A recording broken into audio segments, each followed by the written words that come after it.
And to answer your question on what a lot of people struggle with, it's first of all like just getting some context behind the kind of work we do. And I'm realizing, especially in consulting, like there's really, when you ask what is consulting to different people, you'll get different answers. Like you will never get the same answer, just because the work is so broad and there's just so much, and everyone's experience is so different in consulting. So like when you like every YouTube video that I'd seen about the day in a life of a consultant, the answer was it depends. Like I'm like, thanks, that's very helpful.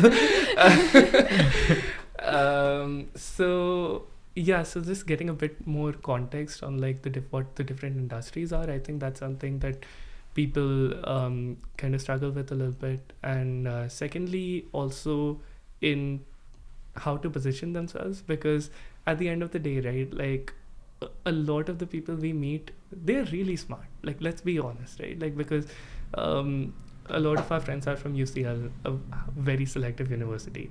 A lot of different London universities that like we do a lot of like sports with, or like we end up coming across because friends of friends would be like King's, LSE, Imperial, and you enter your job, you'll meet people from Oxbridge. Like what? They're smart. Like these are selective universities. So when you're applying to the same jobs,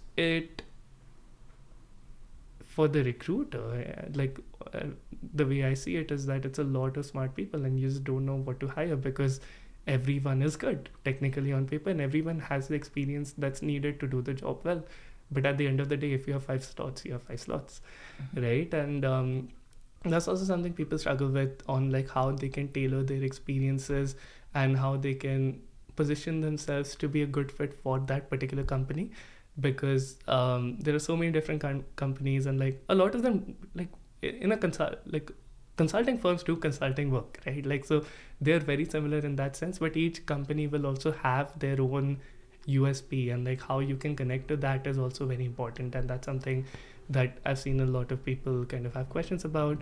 And finally, like assessment centers, like that's a big thing on like how to do well in an assessment center, what are the do's, what are the don'ts. And I think like these 3 things are quite important, like when it comes to all this process.